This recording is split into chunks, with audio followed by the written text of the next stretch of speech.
Abusive men as parents. He's terrible to me, but he's a really good father. He took no interest in the children until I left him, and then right away he filed for custody. My children are freaked out and don't want to go on visitation with him, but the court won't listen to me.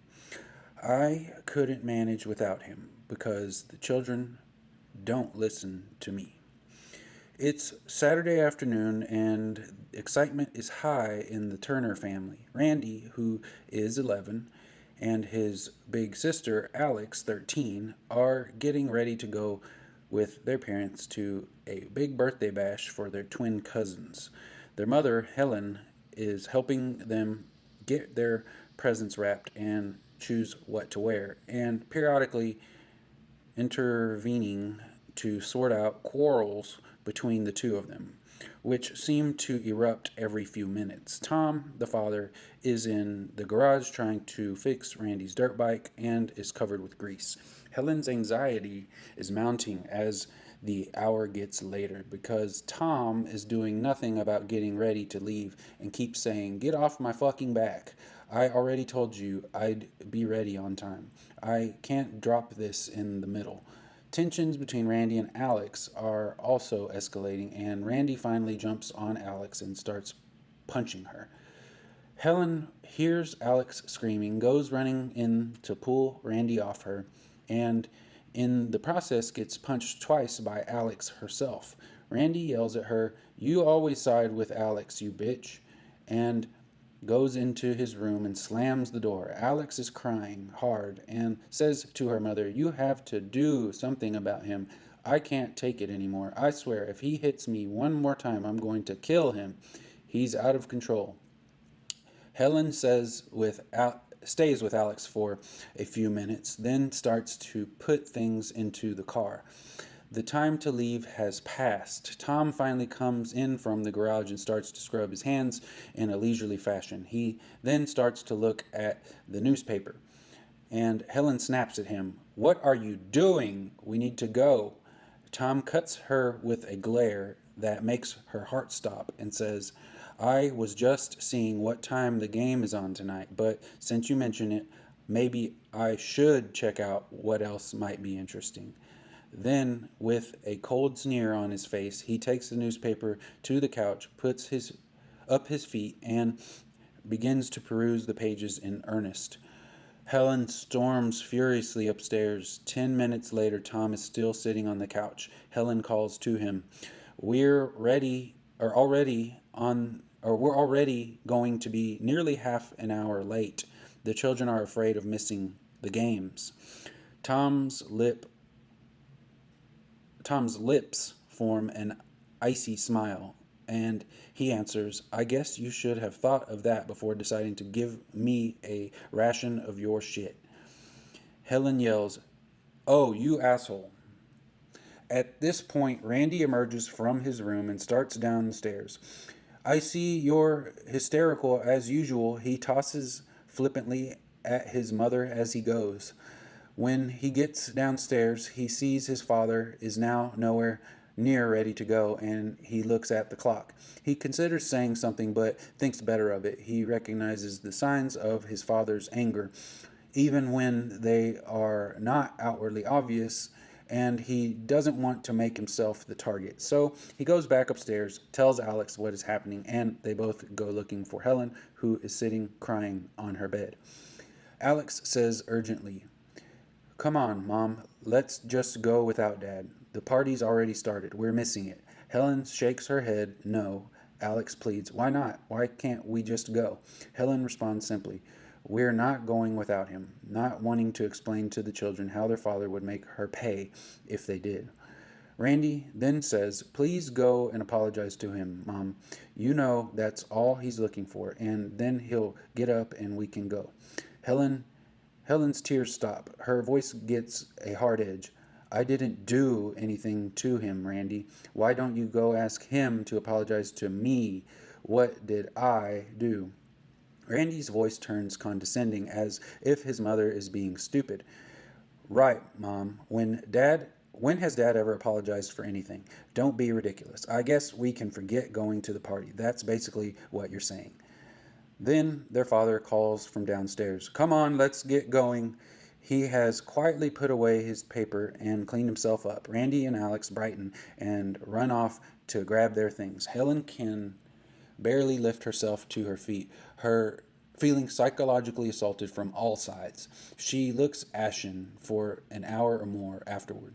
When they are almost out the door, Tom sees for the first time Alex's outfit, which he considers too sexy, and he barks at her. You go right back upstairs, young lady, and put on something decent. You aren't going to the party looking like a prostitute.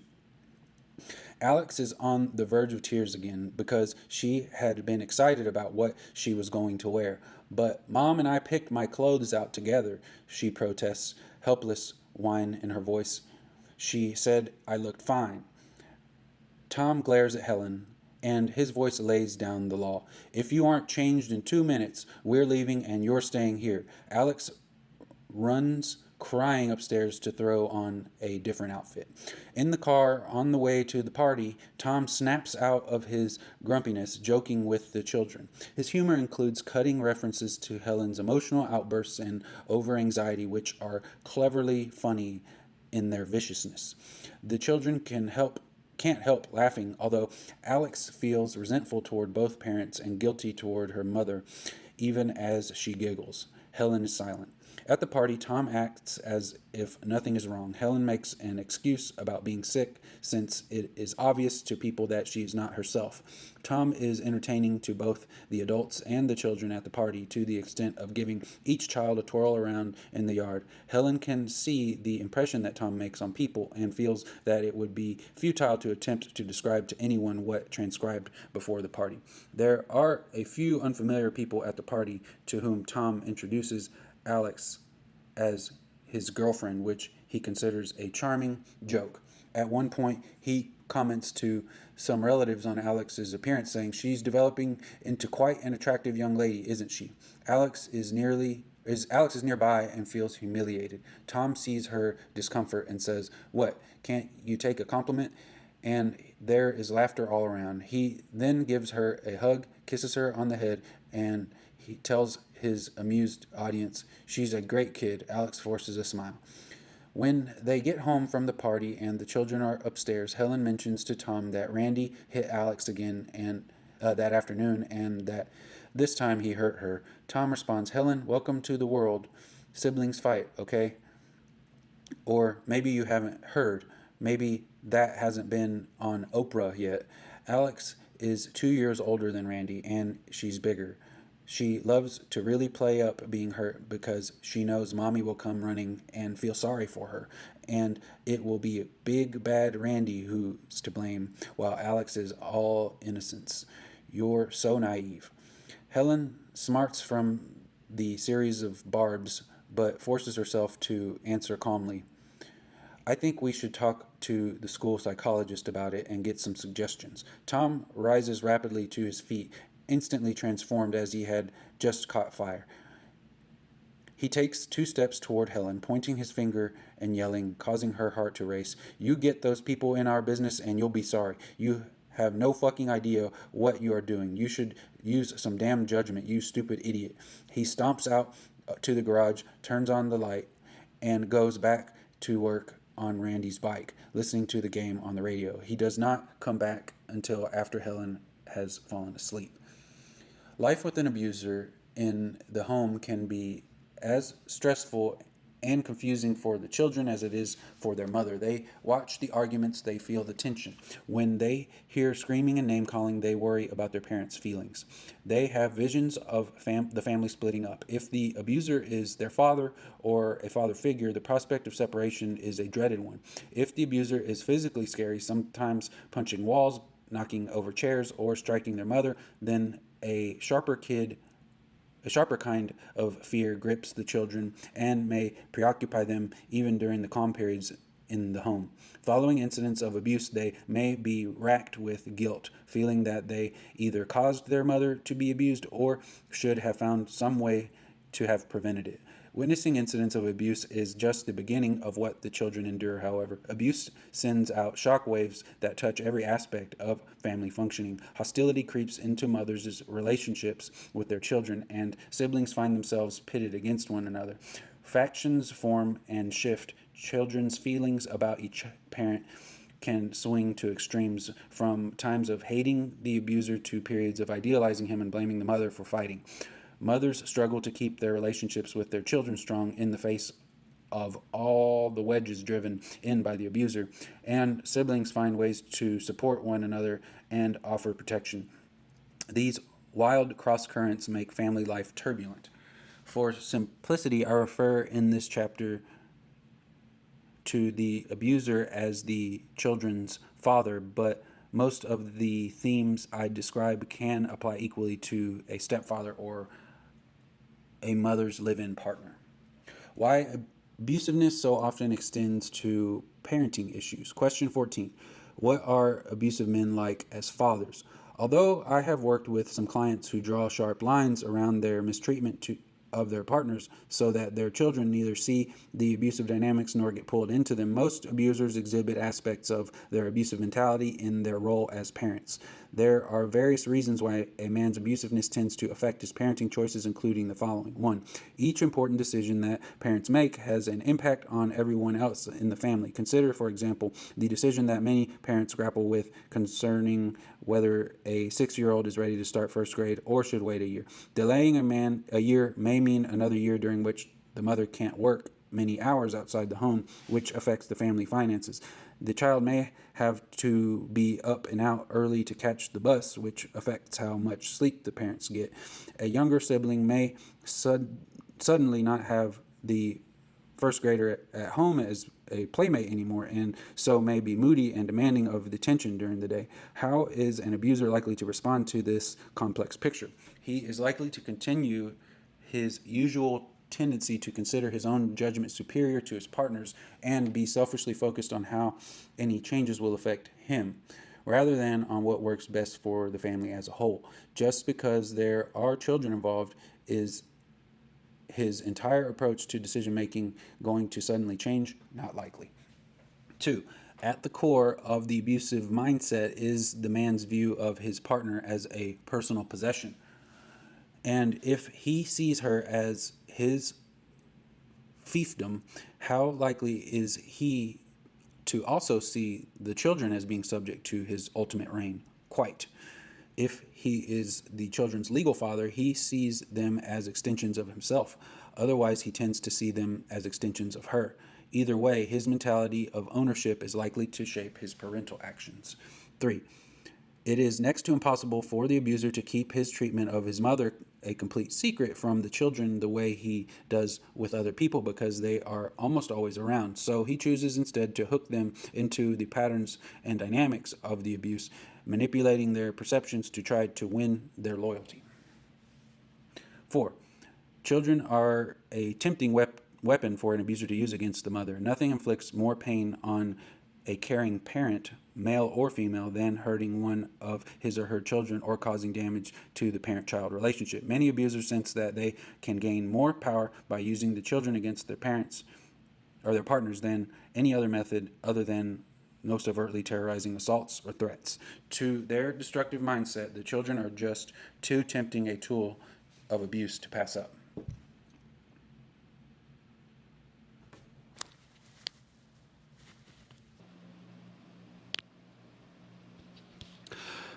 Revisiting the abusive mindset parenting implications, I return now to the Turners, whom we met at the opening of this chapter, to look piece by piece at the dynamics that are being played out.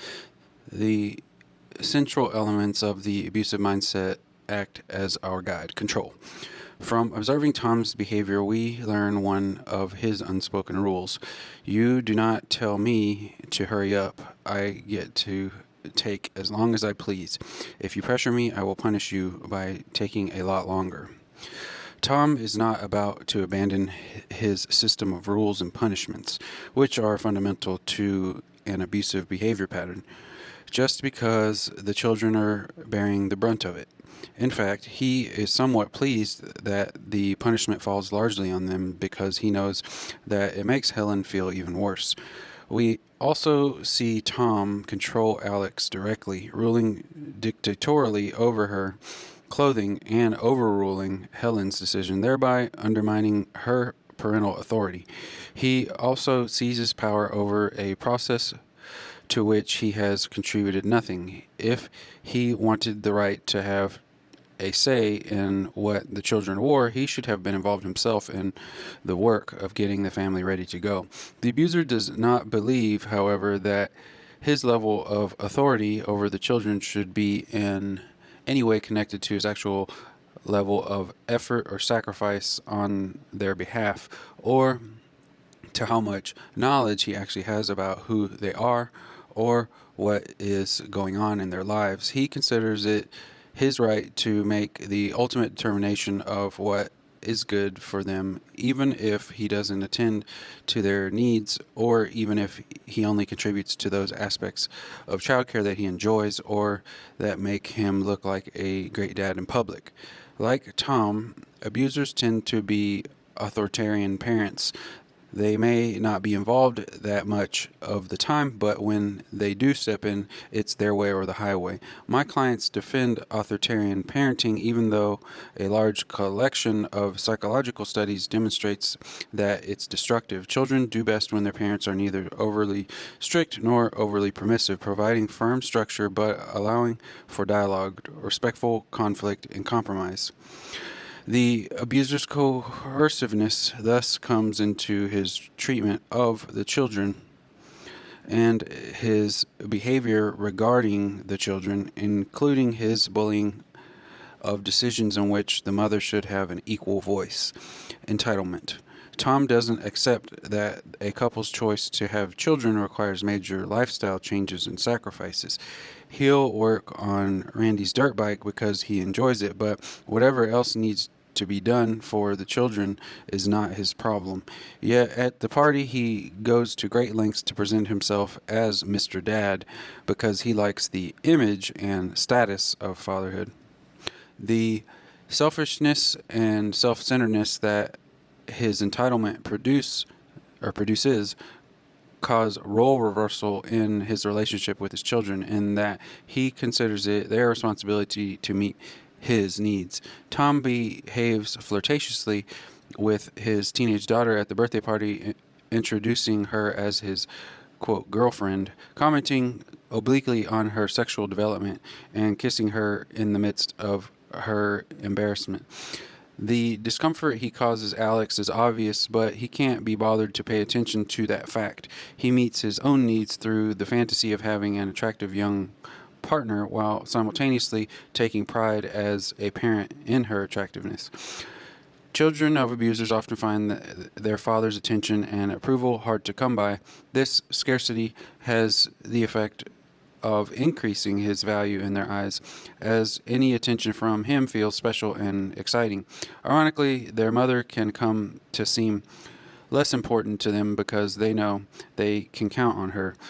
The abuser's entitled attitude that he should be above criticism makes it hard for his partner to intervene with him on their children's behalf. When Helen tries to get Tom to hurry up for the children's sake, he considers her efforts, quote, a ration of shit, and punishes them all by deliberately taking even longer. Alex and Randy don't realize the price that their mother pays, and that they themselves pay when she tries to stand up for them against him. So they wind up feeling that she doesn't care. Externalization of responsibility. Tom makes the children late for their party, but then tells Helen it's her own fault. He also says that her overly sympathetic responses to Alex are the reason why the children's fights become a big deal. It never enters his mind that Randy's behavior toward females might be related to what he himself has modeled. Everything that goes wrong in the family is someone else's fault, usually Helen's. Children who are exposed to the abuse of their mother often have trouble paying attention in school, get along poorly with their peers, or act out aggressively. In fact, they have been found to exhibit virtually every symptom that appears in children who are being abused directly. The abuser attributes all these effects to the mother's poor parenting or to inherent weaknesses in the children. When a family affected by partner abuse splits up, some children discover how much more pleasant life is without their father in the home and may choose to distance themselves from him. This can be a sign of emotional health and recovery. The abuser then often claims predictably that the mother is turning the children against him. In his mind, what else could it be? Manipulativeness. As the Turner family drives off toward the party, Tom abruptly shifts into good humor, joking with the children and introducing them to bond with him, or inducing them to bond with him against their mother. It is hard to stay angry at him when he is being playful. The children are ashamed of laughing at their mother, consciously for Alex, less so for Randy, but they are also drawn into an alliance with their father. In certain ways, children actually have an easier time living with an abusive parent who is mean all the time. At least they know what they are dealing with and who is at fault. But the typical abuser is constantly changing faces, leaving his children confused and ambivalent, and increasing the likelihood that they will identify with him in hopes of staying on his good side. One critical category of manipulation involves the vicious tactics an abusive man may use to keep the children from revealing to outsiders that their mother is being abused. Your partner may reward children for maintaining secrecy or may make them feel that they would bring shame to the family, including themselves, if anyone were to find out. In some cases, the man uses more overt pressure, including threats to enforce secret keeping. Children who disclose the abuse going on at home sometimes suffer emotional or physical retaliation by the abuser. Some children are also pressured by their mother not to tell because she's afraid of what her partner will do to her or to them if word leaks out. It is important to take steps to relieve any burden of secrecy that your children may be carrying, as I discuss at the end of this chapter. Superiority disrespect. Tom openly ridicules Helen for being concerned with Randy's assaultiveness towards Alex. Her parenting is thus one of the things about which he abuses her. Children growing up in this atmosphere can gradually come to look down on their mother as a parent, having absorbed the abuser's messages that she is immature, irrational, illogical, and incompetent. Even those children who take their mother's side in most conflicts, as many daughters and some sons of abused women do, nonetheless can come to see her as inferior to other people and to themselves. Randy's behavior reveals this dynamic when he remarks condescendingly to his mother, "I see you're hysterical as usual." He has learned to see his mother through Tom's eyes. Possessiveness. Tom treats Alex like an object that belongs to him. When he makes her change before the party, we might think he doesn't want his daughter to get sexualized at such a young age, which is good. But what we discover at the party is that he doesn't object to her sexualization. He just wants to be in control of it. And he wants it oriented toward his gratification. His demand that she not show off her body is not based on the viewpoint of a responsible parent, but rather is more like the attitude of a jealous boyfriend. Not all abusers perceive their children as owned objects, but many do. A man who already considers his partner a possession can find it easy to see his children the same way. But children are not things, and parents who see their children in an objectified way are likely to cause psychological harm because they don't perceive children as having rights. Public image. It is confusing for children to see people responding to their abusive father as if he were charming and entertaining as a person. What are Alex and Randy to make of how popular Tom is at the party? They are left to assume that his behavior at home is normal, which in turn means that they and their mother must be at fault. The abusive man as a child abuser. Multiple studies have demonstrated that men who abuse their partners are far more likely than other men to abuse children. The extent of the risk to children from a particular abuser largely depends on the nature of his pattern of mistreatment toward their mother, although other factors such as his own childhood also can play an important role. Increased risks include the following: physical abuse. The abuser who is most likely to hit children is one who is quite physically assaultative and threatening toward their mother. A battering partner is 7 times more likely than a non-battering man to physically abuse children, and the risk increases with the frequency of his violence toward the mother. However, there are some abusers who hit the children but not the mother. The man in this category tends to be A, particularly harsh and authoritarian as a parent, B, a controlling dictatorial partner, and C, a man who was physically abused by his own parents when he was growing up. Sexual abuse. Incest perpetrators are similar to partner abusers in both their mentality and their tactics.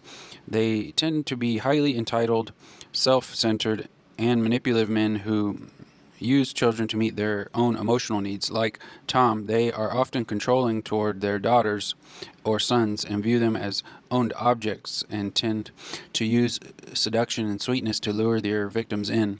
In fact, Tom exhibits many of the warning signs of a sexually abusive father, including his apparent jealousy toward Alex and his penchant for giving a romantic and sexual tone to his interactions with her. As in cases of physical abuse of children, multiple research studies have found that men who abuse their partners perpetuate incest at a much higher rate than non-abusive men. These studies suggest that the incest perpetrator is not necessarily severely violent to the mother, but some degree of assault on her is common. The mentality and tactics of the incest perpetrator are very similar to those of the partner abuser, including self-centeredness and demands that his needs be catered to, manipulation, cultivation of a charming public persona, requiring the victim to keep the abuse secret, and others. Although the percentage of outright sexual abuse appears to be fairly low, even among abusive men, partners of my clients frequently raise concerns about subtler kinds of boundary violations and other sexually inappropriate behaviors along the lines of those exhibited by Tom at the party. A man who perceives his child as an owned object, as Tom did, is likely to disregard her rights to privacy or to integrity in her own body.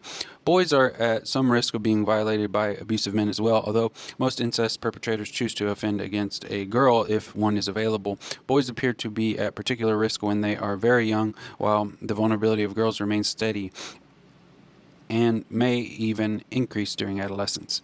Psychological abuse. Partners of my clients frequently share their distress with me over the mental cruelty the abuser visits upon the children. Name-calling, belittling, attacking their self-confidence, humiliating them in front of other people, shaming boys with regard to their masculinity, and insulting or inappropriately complimenting girls on the basis of their physical development and appearance are all common parenting behaviors among abusive men in my groups. They tend to hurt their children's feelings further by failing to show up for important events, not following through on promises to take them on outings, or by showing no interest. Watching their children get rejected by their fathers in these ways is a source of pain for many of the abused women I speak for. The abuser as a role model. What are Randy and Alex learning from Tom's treatment of Helen and from the messages he gives them about her? Parents' statements and behaviors are probably the single greatest influence on development of children's values and on how they perceive other people and themselves, at least as powerful as their parents' words, which sometimes convey opposite messages. Children exposed to partner abuse learn the following lessons from the dynamics that they are caught in the middle of.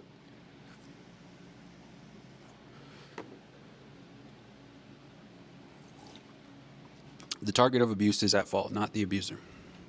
Tom makes it clear to children that Helen brings abuse upon herself by being too emotional, by questioning his decisions, or by being overly angry.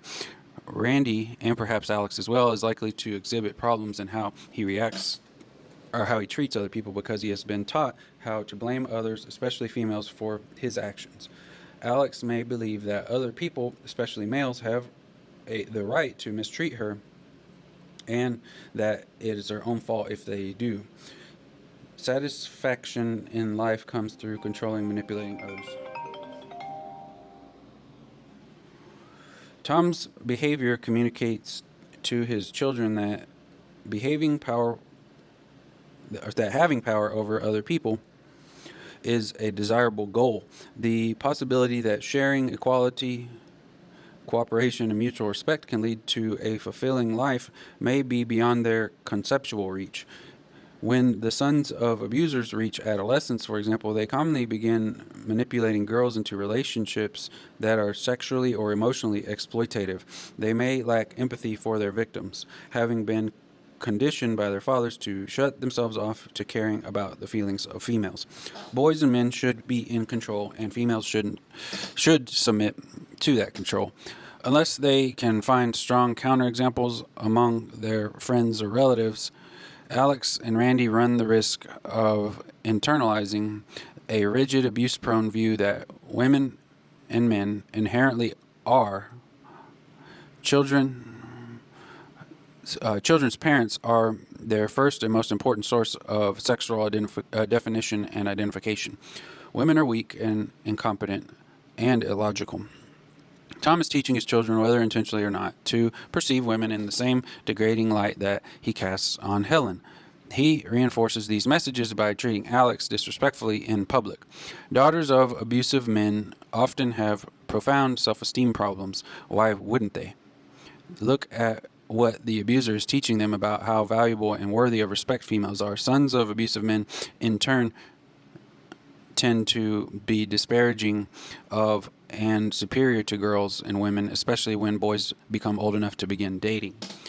Mommies do the hard, constant, responsible daily work of parenting while daddies step in to make key decisions and share the fun times.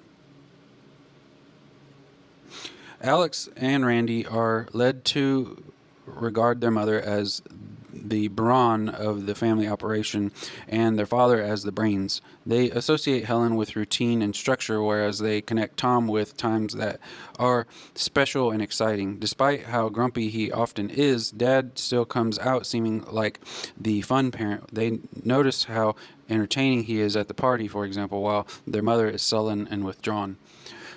People that love you get to abuse you. Children who grow up exposed to an abusive man's behavior learn that abuse is the price people pay if they want to receive love. Their training can make it harder for children to recognize when they are being mistreated and to stand up for themselves. As an abuser passes on his thinking to the next generation, he, in effect, recruits his sons to the ranks of abusive men. He does not literally want his son to mistreat women. He doesn't believe he does so himself, after all. But he wants his son to think as he does, including adopting his same excuses and justifications. So the outcome is the same. And to a lesser extent, he also recruits his daughter to join the ranks of abused women. How abusers affect mother-child relationships. Question 15. Why is everyone in the family mad at each other instead of at him? Tom's behavior drives wedges between the members of his family that expand over time. Many of the divisions he has sown are already bearing their poisonous fruit. How is he affecting Helen's relationships with her children? And how is he shaping and distorting how they view her, undermining her authority? It isn't hard for Alex and Randy to figure out where primary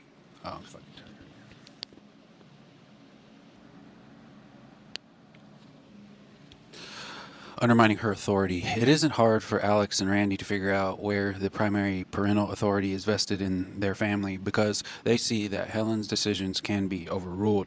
Children who detect such an imbalance can learn to play one parent against the other and try to curry favor with the one who has the ultimate say.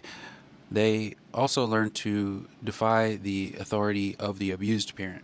Some abusive men further undermine their mother's authority by speaking badly about the mother to the children, characterizing her as crazy, alcoholic, or uncaring. Even when a man does not directly undercut the mother's parenting, as Tom does, his abuse undermines her authority by its very nature. Children who see or hear their father belittle their mother, silence her, walk away and ignore her, or physically intimidate her, learn that such behaviors toward her are both acceptable and effective. Most children of abused women are aware that their father does these things, even if the parents don't think they know, and they experiment with imitating his behaviors to see if it will help them get their way. Children may also hope to win their father's approval by joining him in the abuse of their mother. This effort succeeds in some cases, but other abusers lay down the law quickly to establish that the privilege of disrespecting mom belongs only to dad. In this case, the children may repress what they are learning until mom and dad split up. Then, with the abuser out of the house, they let loose the recreating his put downs and intimidation of her, sometimes rapidly making themselves unmanageable. Children of abusers absorb his expectations of constant catering from the mother. The son of an abused woman tends, for example, to become enraged at her for not waiting on him hand and foot, for pressing him to meet his responsibilities, or for challenging his inappropriate behaviors. His father is a direct model for his angry, verbally abusive responses in these particular circumstances, interfering with her parenting. The evening after the birthday party, Tom forbids Helen to involve the school psychologist by addressing Randy's assaults on his sister. He doesn't say exactly what her punishment will be if she defies him, but she knows him well enough not to want to find out. She is thus forbidden to parent her children. Dozens of abused women have complained to me of my clients' direct interference with their parenting. The most common complaint is that of being prevented from comforting a crying or frightened baby or young child. The men sometimes admit the interference openly. A recent client of mine, Jacob, told me that he was sick of the way his partner, Patricia, would pick up their 11-month-old baby, Willie, when he cried and fawn over him, and he blocked her from going into the baby's room. That was just the beginning. An older daughter of theirs was hospitalized for weeks in a city that was nearly 2 hours away with severe hepatitis. Patricia would rush to the hospital each night as soon as she got off work, visit briefly with her daughter, and then rush back home in hopes of seeing Willie before he fell asleep. However, if Patricia didn't make it back home by the nightly deadline that Jacob had set, Jacob would not permit her to go to Willie's room and see him, even if Willie was still awake. On at least one occasion, the boy realized that Patricia was home and started yelling, "Mommy, Mommy," and Jacob still blocked her from entering. His excuse to me: "I didn't set that deadline," he said. "We agreed to it mutually." This would have been an unacceptable excuse if it were true, but Patricia told me she never agreed to such a deadline. I think it is important to mention that Jacob never hit Patricia in their 10 years together, and that he was a college professor living in an unusually luxurious neighborhood. He provides a powerful illustration of the depth of psychological cruelty an abuser can perpetrate with little or no physical violence and keep hidden behind the most impressive facade. I speak with some mothers who have developed psychiatric symptoms of being abused, such as nightmares, severe anxiety, or depression. Research studies have found that these conditions and related ones, including post-traumatic stress disorder, are not uncommon in women who have been abused by their partners. The abuser may have indoctrinated his children to perceive their abused mother as emotionally troubled, but he also may have actually caused her to be somewhat unstable. In either case, his behavior damages mother-child relationships, and it can take both time and outside assistance from others and children to reestablish a strong and trusting connection. using the children as weapons of abuse. One of my clients many years ago was a mousy and mild-mannered young father named Wayne who characterized himself as a feminist. He was upset one morning about some things his wife Nancy had said to him before leaving the home, and he stormed around, itching to make her really regret her words. He was looking in the refrigerator for milk for their 10-month-old baby when he came across a bottle from a few days earlier that had spoiled. He recognized the bottle immediately as the ultimate weapon and proceeded to give the baby the spoiled milk to drink, making him violently ill. Few other acts could have had an impact on Nancy as devastating as this one. The controlling effect was potent. Nancy was terrified for a long time after to defy Wayne or upset him in any way. She was also filled with anxiety as she left for work each morning. Another client of mine described how he had told his wife during an argument, "If you don't shut up, you're going to be really sorry." And when she continued yelling at him, he went into their teenage daughter's closet and cut her prom dress to ribbons with a pair of scissors. The daughter's pain, I learned from the mother, was indescribable. Fueling this type of cruelty to children is the abuser's awareness that the mother's empathy for her children's emotional pain will hurt her more than anything he could do to her directly, shaping the child's perceptions of the abuse. Many of my clients are skilled spin doctors, able to distract children's attention from what is before them and get them confused about the obvious. Consider the following scenario. A nasty argument breaks out between a mother and father with yelling and name-calling on both sides. Their children can barely follow what the fight is about, partly because their stomachs are tied in knots from the tension. For the rest of the day, the mother is distant and depressed, snapping at them over trivial frustrations. Their father disappears for 2 or 3 hours, but when he turns up again, he is in a good mood, joking and laughing with the children as if nothing happened. An abuser can naturally snap out of the bad effects of an abusive incident much more quickly than the abused woman can. So, which parent will seem to the children to have been responsible for shattering the calm of their home earlier? Probably the grouchy one.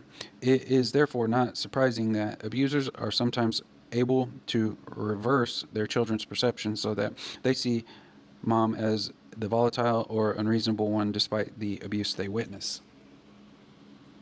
Placing the mother in a double bind. When Tom punishes Helen by deliberately making the children late, Randy and Alex become upset with her for not capitulating.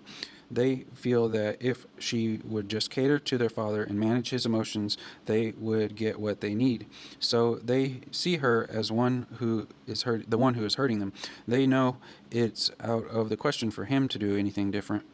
The abuser gets rewarded for his bullying behavior because the children give up on influencing his side of the equation and pour their energy into getting their mother to fix what's wrong. Yeah, this is only half the problem. On some other issue, Helen may give in to Tom precisely to avoid the kind of abuse and retaliation that has resulted this time, and then the children will feel critical of her for that. They may say, why do you let dad push you around like that? Why do you put up with that? They may grumble. When dad is being mean to us, mom doesn't do anything about it. Children of abused women thus feel angry and upset with their mother for standing up to the abuser and for not standing up to him. Their reactions in this regard are entirely understandable, but the mother can find herself in an impossible bind that leads to more distance and tension between her and her children. Child Protective Services sometimes accuse an abused woman of failing to protect her children from exposure to an abusive man without understanding the many efforts she may have made to keep them safe and the many tactics the abuser may have used to interfere with her parenting. How abusive men sow divisions in families. Randy and Alex are bitter adversaries one minute and loyal allies the next. They are like pebbles at the edge of the sea, which, with each wave of abuse toward their mother washing over them and changing their position in relation to each other. Randy's violence toward Alex is no surprise. Boys are exposed to the abuse of their mothers, are often disrespectful and aggressive toward their peers, targeting females in particular for their hostility. Sons of abusers learn how to look down on females so they feel superior to their sisters and mothers and thus expect catering from them. Violence among siblings occurs at much higher rates in homes where there is partner abuse. Abuse is inherently divisive. Family members blame each other for the abuser's behavior because it is unsafe to blame him. If an incident of abuse began with an argument over the children's misbehavior, then an older sibling might say, "Daddy screamed at Mom and made her cry because he was mad that you were making so much noise. You should have listened to me when I told you to quiet down." Tom contributes further to the divisiveness through his favoritism. He treats Randy like a buddy and fixes his dirt bike while ignoring Alex except when showing her off in public. Favoritism is rampant in the parenting of abusive men. They may favor boys over girls because of their own negative attitudes toward females. They favor children whom they see as siding with them and are rejecting of those who are sympathetic or protective of the mother. Children experience powerful emotional rewards for the abused or abuser for distancing themselves from their mother and from any siblings who are allied with her.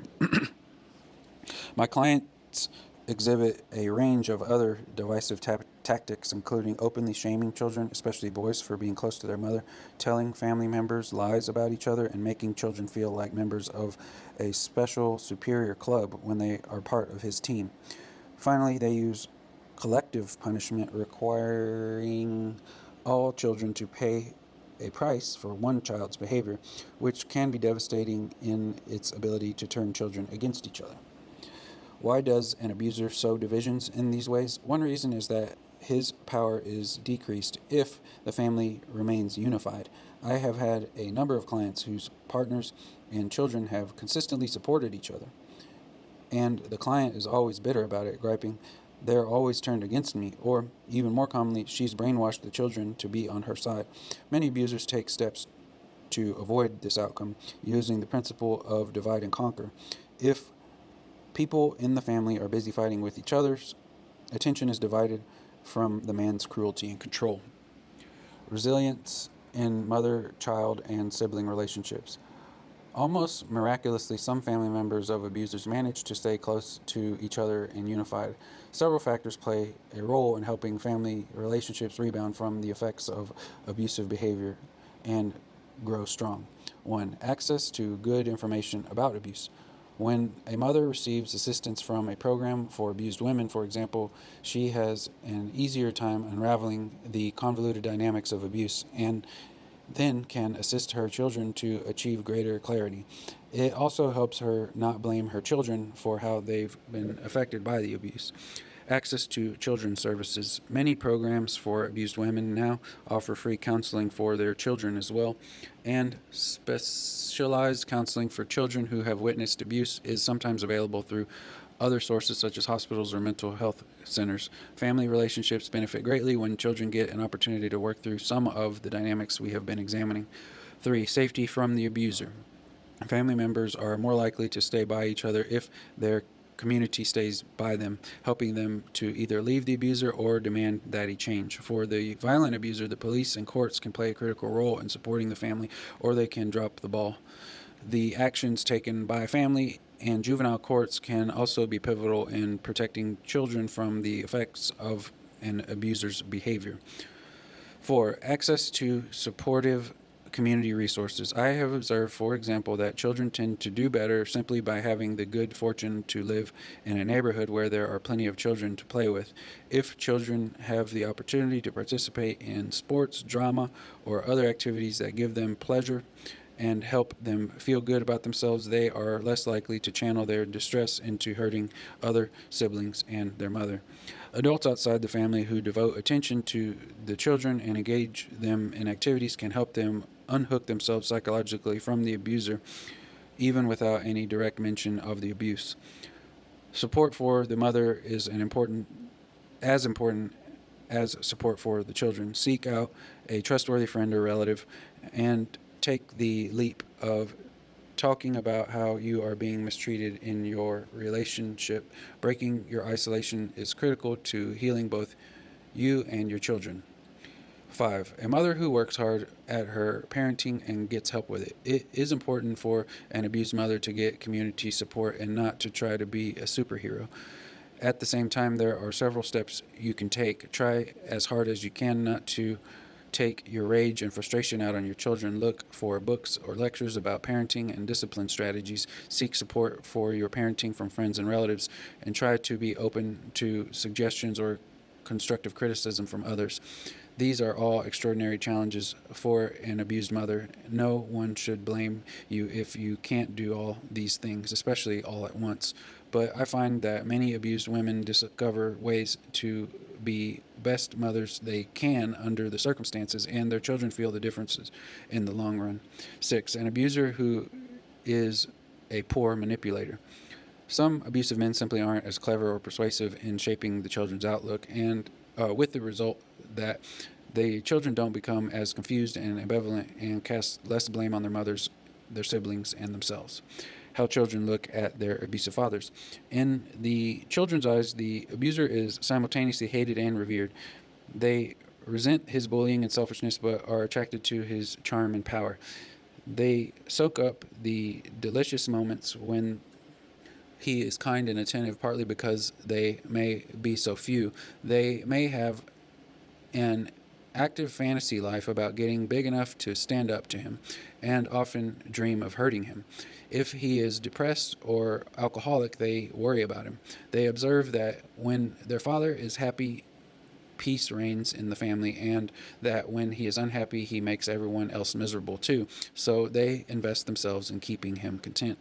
These many powerful mixed feelings are confusing and uncomfortable for children. Children also are subject to traumatic bonding with the abuser, just as their mothers are, even if he does not abuse them directly.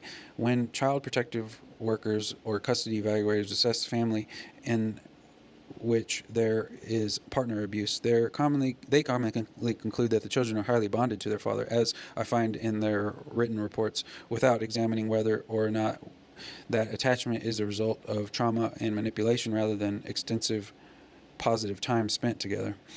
The abuser shapes how the children and the mother see him as a parent. It is common for a partner of one of my clients to say, "He treats me so badly, but he's a good father." But when I then ask detailed questions about the kinds of behaviors I have reviewed in this chapter, 3 times out of 4, the woman reports multiple important problems. She just hadn't been able to sort them out. You therefore may be finding that uncomfortable questions are arising for you about your own partner's parenting as you read along. When you are already struggling with how you are being treated yourself, it can be painful to consider that your children may be at risk of mistreatment as well. In the pages ahead, you will find suggestions for helping your children meet their own challenges. The abuser as parent post-separation. What happens to the parenting of abusers when couples split up? Some abusive men simply vanish from their children's lives, taking the attitude, the children are her problem. If she wanted help with them, then she should have treated me better. I don't want restrictions on my freedom. He thinks of having children as a reversible process, reminiscent of jokes about recovering one's virginity. He may pay little or no child support, and the children may not even receive birthday cards from him.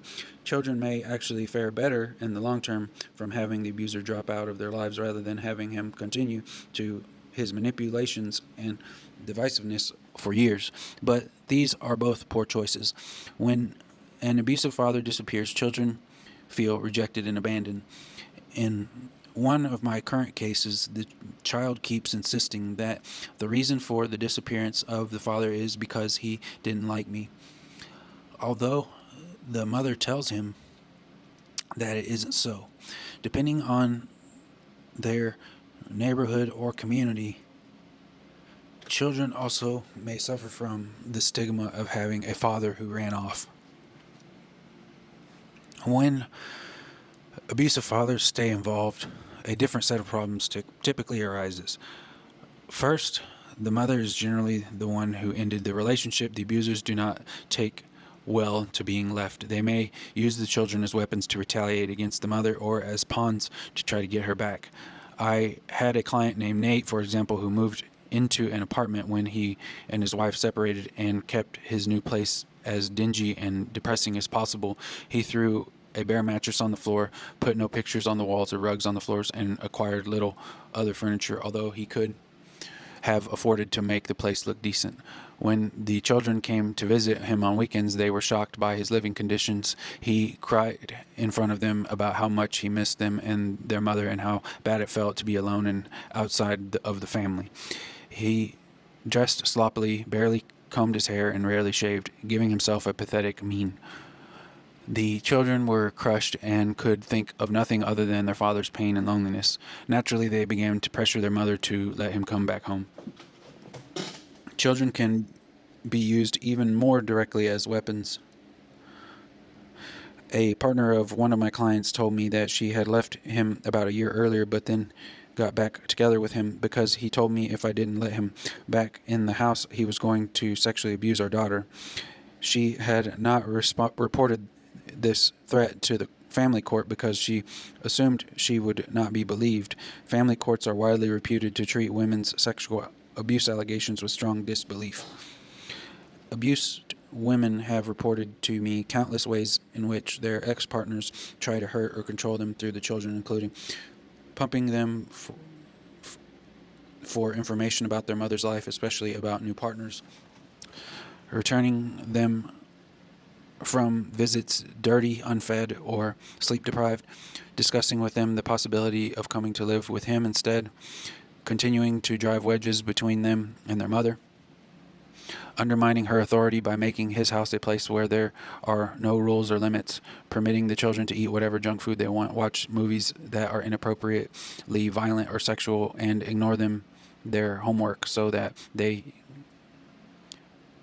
chafe against normal discipline when they get back to their house, hurting the children psychologically, physically, or sexually in order to upset their mother, threatening to take the children away from her, seeking custody or increased visitation through the courts, insisting on taking children for visitation only to leave them most of the time in someone else's care, usually his mother or new partners.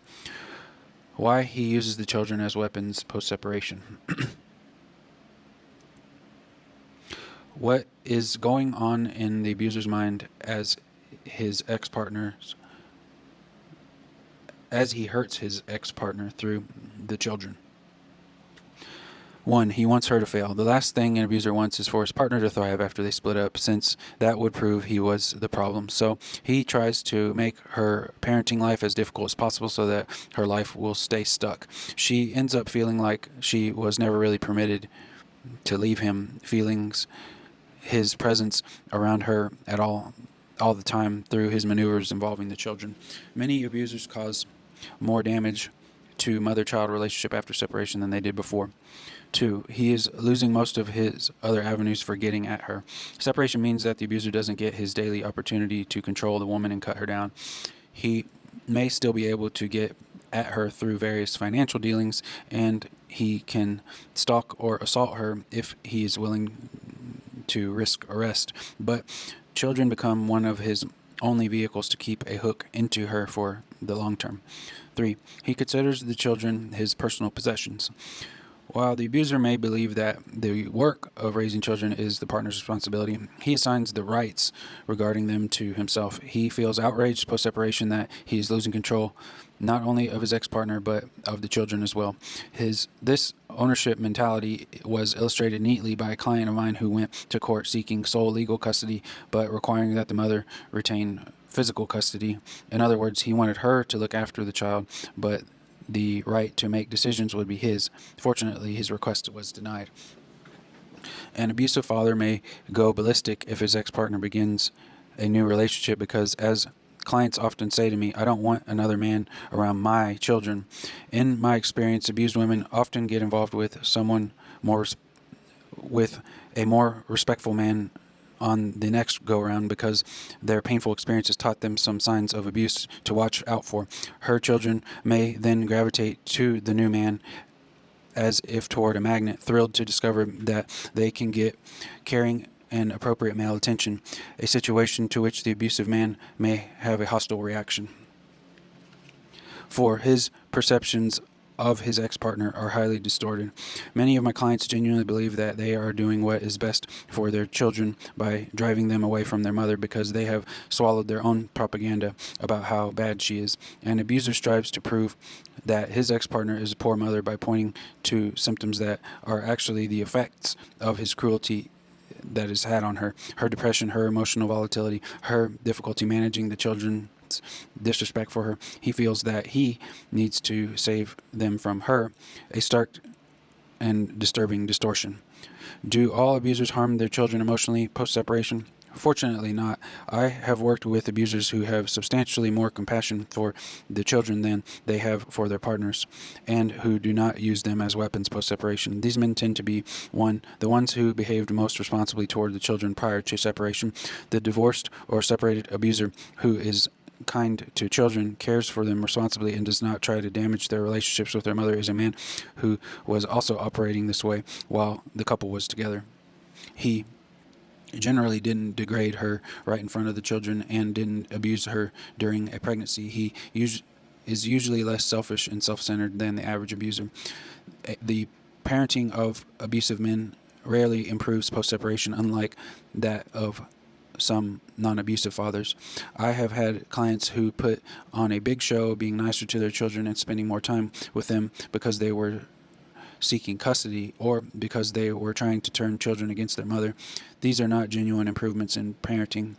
Once their campaign is over, win or lose, they revert to their old ways. The only question about an abuser's treatment of his children post-separation is, will it stay the same or will it get worse? 2.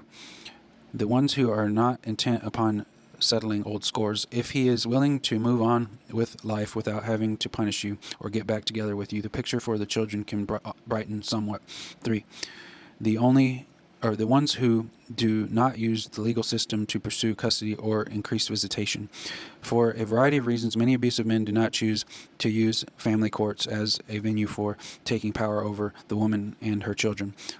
Once the court becomes involved, the road to peace can be long and painful one.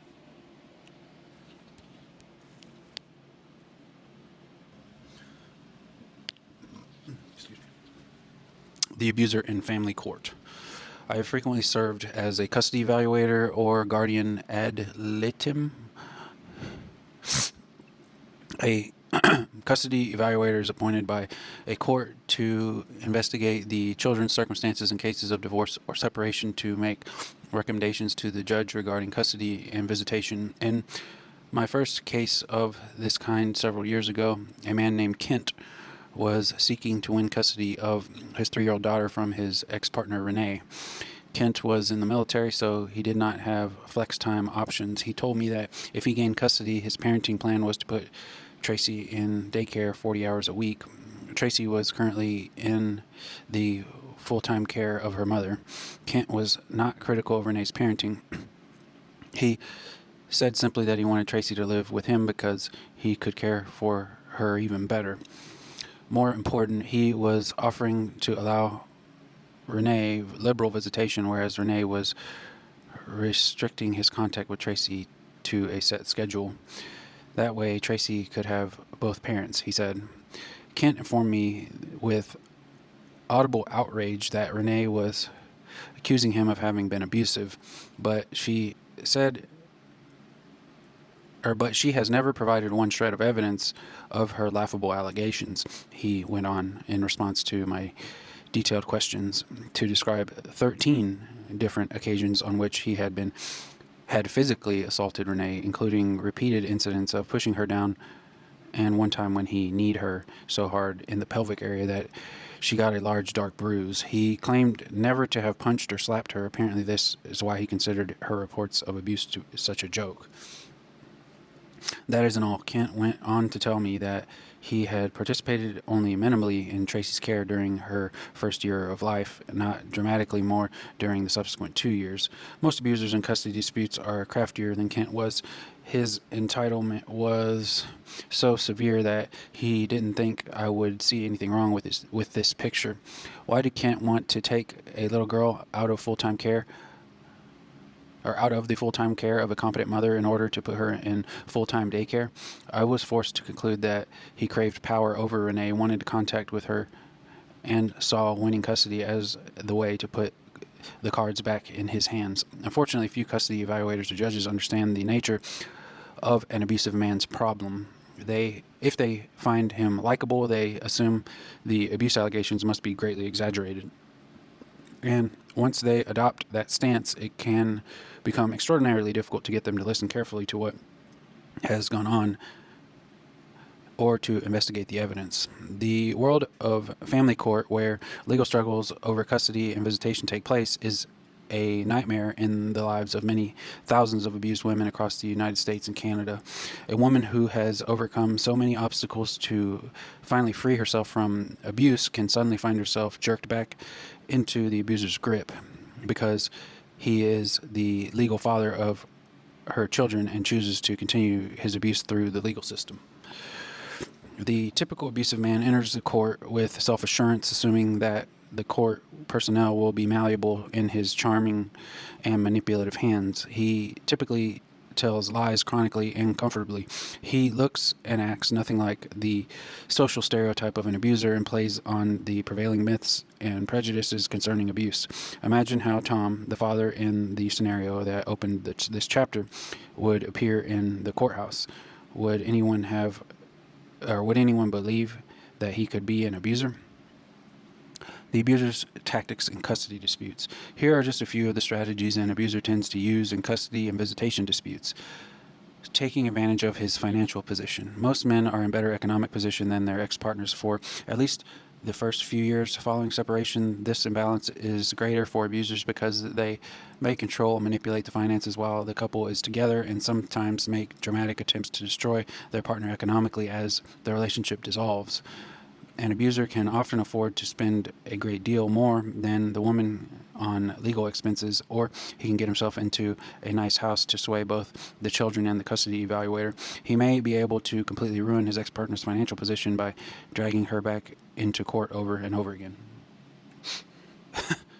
Asking for psychological evaluations. Most abusers do not show significant psychopathology or psychological tests, but their patterns often do as a result enduring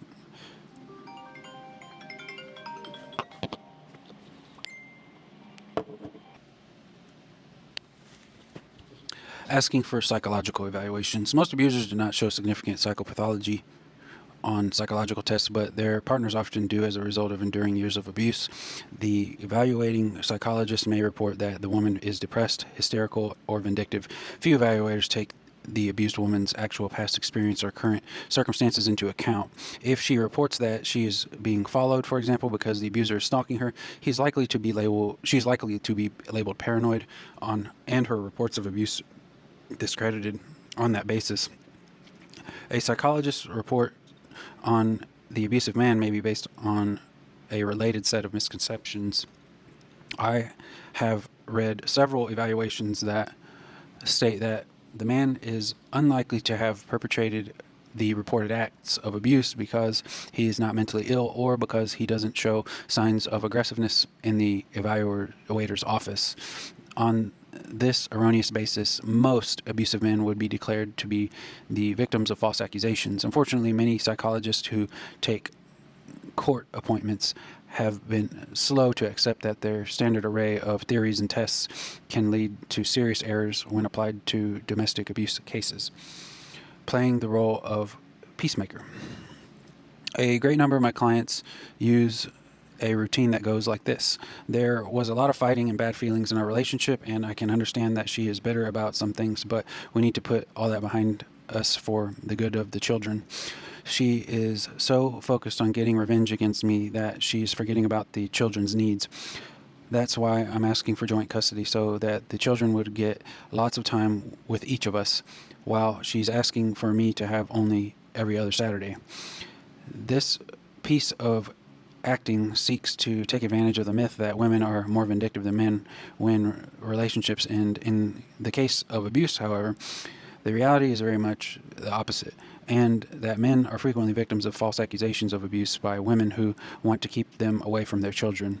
The abuser's goal with this and all other strategies is to get court personnel to disbelieve his ex-partner and ignore any evidence she presents, feigning remorse over abuse.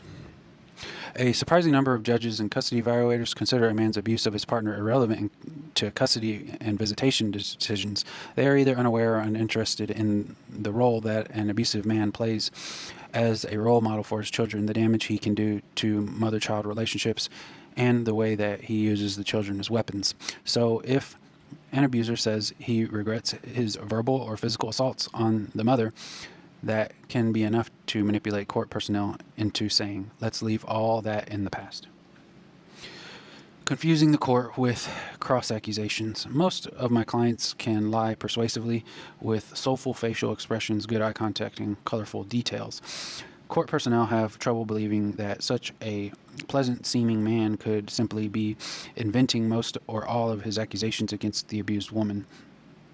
In various cases of mine, court personnel have told me he accuses her of the same things, so I guess they abuse each other. In such cases, the court may accept his cross-accusations at face value rather than look closely at the evidence. Accuse her of trying to turn the children against him. Some abusive men do not succeed in turning children against their mother, and some don't even try. Children sometimes see the abuse for what it is and take whatever steps they can to protect themselves, each other, their mother, including perhaps disclosing the abuser's treatment of her or of them to outsiders.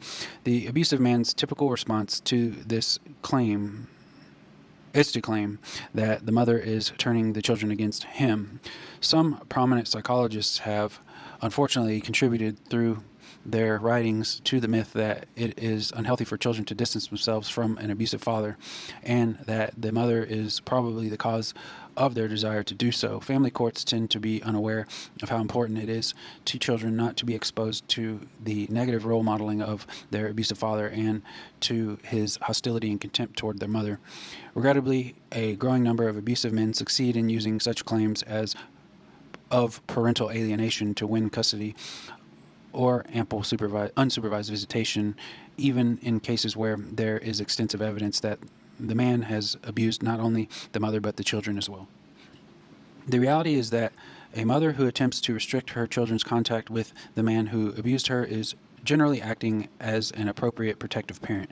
She is also supporting healthy self-protective instincts in her children. Children who are not supported or encouraged in this way to protect themselves from exposure to abuse will be at greater risk for accommodating abuse by others as they go through life. I have noticed that charges of parental alienation are sometimes leveled against the most competent mothers because of their strong and supportive bonds with their children, which the abuser terms enmeshment or overdependence, and because the children have learned to see through their father's or the abuser's facade and therefore choose to try to keep away from him.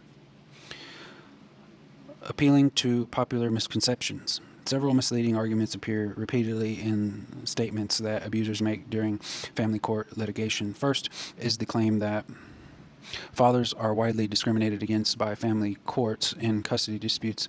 The research actually shows the opposite, that in fact fathers have been at a distinct advantage in custody battles in the United States since the late 1970s, when the maternal preference went out of vogue. Next often comes the myth that children of divorce fare better in joint custody, when the research shows overwhelmingly that they in fact do worse, except in cases where their parents remain on good terms after the divorce and can co-parent cooperatively, which is almost impossible for a woman to do with an abusive ex-partner. Abusive men also assert falsely that there is rampant problem of women's false allegations of abuse, that child support obligations are unfairly high, that domestic abuse is irrelevant in custody decisions, and that men are abused in relationships just as much as women.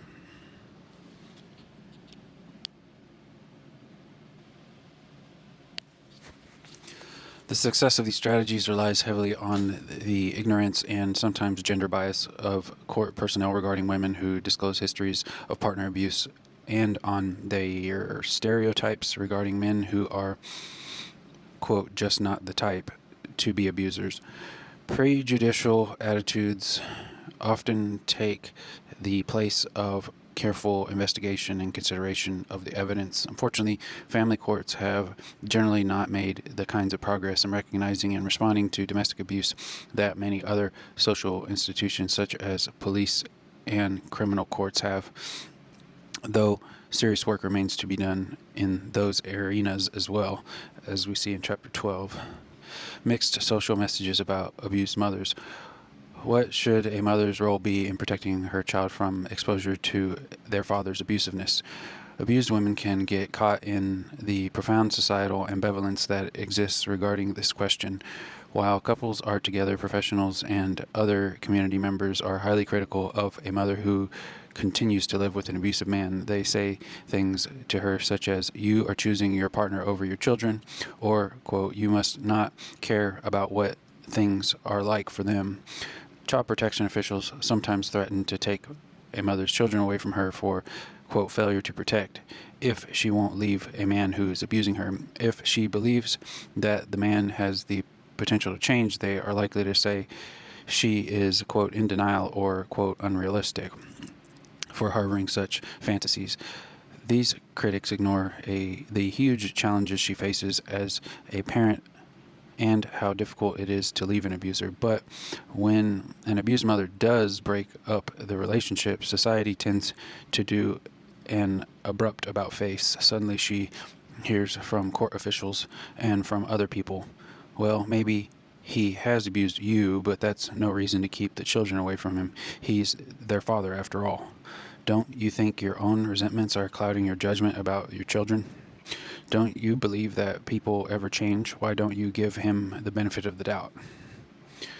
In other words, a woman can be punished for exposing children to a man in one situation, but then punished for refusing to expose them to the same man in another situation. And the second class case is potentially even more dangerous than the first, because she is no longer able to keep an eye on what he does with the children to prevent the post-separation escalation that is so common in abusive fathers.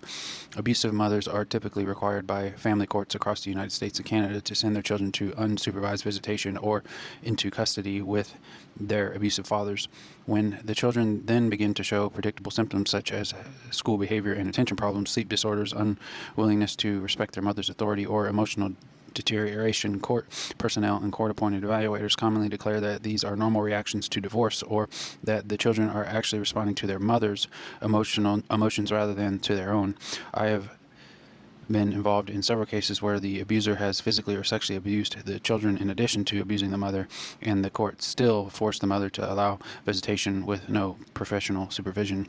Abused women across the continent report that it can become extraordinarily difficult to persuade the court to examine the evidence objectively once the mother has been labeled vindictive or over-emotional, or has been accused, however blamelessly, of having influenced her children's statements.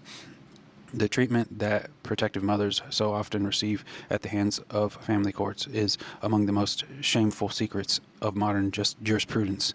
This is the only social institution that I'm aware of that so frequently forbids mothers to protect their children from abuse.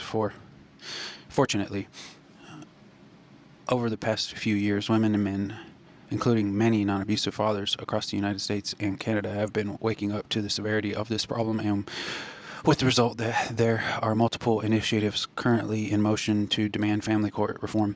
I have been part of one such effort assisting a well-funded organization that is preparing a human rights report for the international community on the re-victimization of abused women and their children through custody and visitation litigation. For more information, see Battered Mother's Testimony Project in the resources section of the back of this book.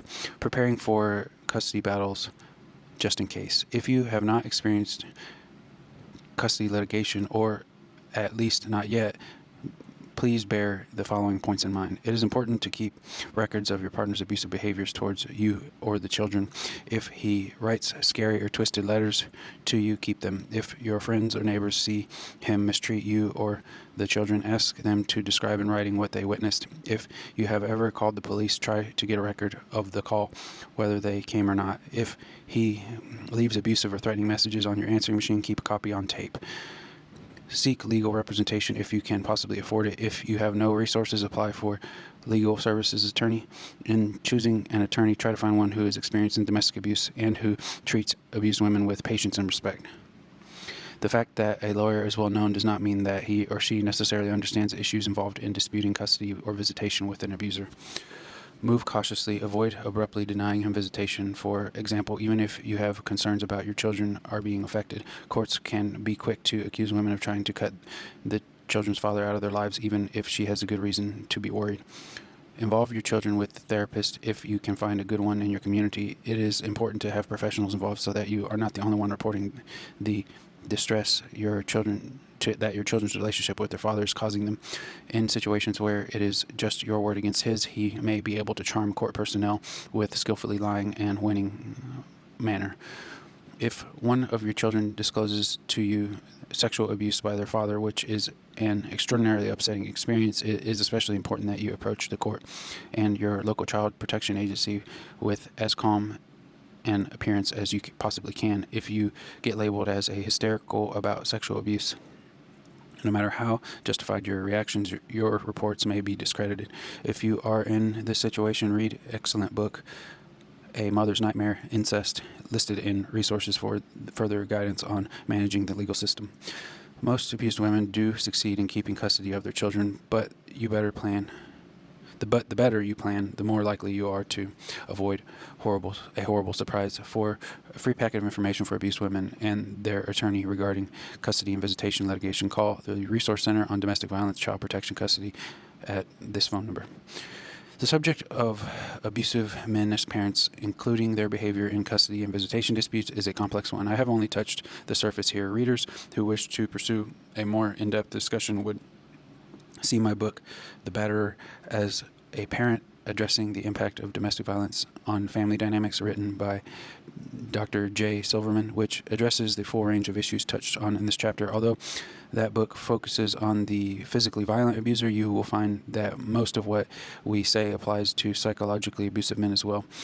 The more you are aware of how your children may be affected by their exposure to your partner's abuse of you and to the problems that his style as a parent, the better you're able to protect them from emotional harm. They need to know that you are a parent they can count on and be consistently kind and safe, since the abuser is unpredictable and at times intimidating. If they are giving you difficult behavioral challenges, are having some problems focusing their attention, or are prone to withdrawal or depression, bear in mind that these are normal responses to children whose mothers are abused. Your patience and understanding are critical to them, including your ability to show them that you do not believe they are bad. Remember that growing up around an abusive father or stepfather is very confusing and anxiety-producing for children, even if he does not mistreat them directly. Make your own healing as well as your emotional and physical safety a priority. Children of an abused woman can feel the difference when their mothers start to get help for herself and becomes more able to recognize abuse for what it is, blaming neither herself nor her children for the abusive man's behavior. Here are some other actions you can take. Insist on complete respect from your children. Children can absorb your partner's rude or bullying approach to you and begin to exhibit behaviors toward you that they have learned from him. Try to put a stop to this behavior as quickly as possible before it gets a chance to snowball. You may not be able to be firm with the children in front of your partner if he actively undermines you, but Put your foot down as much as you can, especially when he isn't around. Insist on respect for females in general. Your partner's control or abuse toward you creates an atmosphere in which negative attitudes toward females can grow like mold. Interrupt these whenever you see them appearing in your sons or daughters. Confront your partner's undermining of your parenting. Unless you are afraid of how your partner will retaliate, name his undermining for what it is and demand that it stop. Don't lie on your partner's behalf to cover for his behavior. You may feel that you should protect your children's image or your partner by making excuses for him, telling them what happened was your fault, or lying about what he did. Your relationship with your children will be damaged in the long run if you cover for him, however, and that is the outcome you most want to avoid. In addition, you increase their vulnerability to him if you encourage them to deny their own self-protective instincts. However, you may need to lie to him to protect them sometimes. Be the best parent you can. It is unfair as it is. As unfair as it is, the reality is that an abused woman has to be an outstanding parent in order to help her children process and heal from the abuse they have been exposed to. Draw on every resource you can, including parenting books and training courses, parent support groups, and play groups that may exist in your area. For specific suggestions, see the resource section on the back of this book. Consider leaving your relationship at least for a while if you can do so safely. One of the best ways to help children heal is for them to be free from witnessing abuse. As I discussed earlier, however, it is important to plan carefully in order to make it harder for your abusive partner to hurt the children through his visitation with them or through legal actions for custody. If your partner has already succeeded in causing some distance in your relationship with your children or has turned them against each other, it is still possible to heal those divisions and rebuild healthy connections. Make your relationship a priority and draw on counseling services in your community to help you work through the barriers that your abusive partner has erected. Encourage your children to talk about the upsetting interactions they have witnessed in the home with the help of a counselor if necessary. It is especially important to relieve any burden the children have felt to keep abuse a secret. Most abused women's programs have group counseling for children, which is an excellent environment in which they can break the secret about the abuse, gain insight into their own emotional reactions, and learn that the abusive man's behavior is neither their mother's fault nor their own. Above all, don't give up. Healing ruptured relationships takes time and perseverance. In a case I am involved in currently, in which the parents are divorced, the mother was on the verge of losing hope, and she would never be on good terms again with her teenage boy, who was allied with the abusive father and imitating his attitudes and behaviors, including threats of violence toward the mother. But she persevered despite many moments of despair over a 3-year period, and now the boy has finally begun to recognize his father's bullying and manipulation and is gradually repairing his connection to his mother. Key points to remember: an abuser in the home affects everybody. A good father does not abuse his children's mother. Abusers drive wedges between people by accident or by design. Abused mothers and their children should seek support to heal as individuals and heal their relationships with each other. See about general parenting issues and resources in the back of this book. If you are preparing to leave an abuser with whom you have children, seek out legal advice regarding custody issues as soon as you can.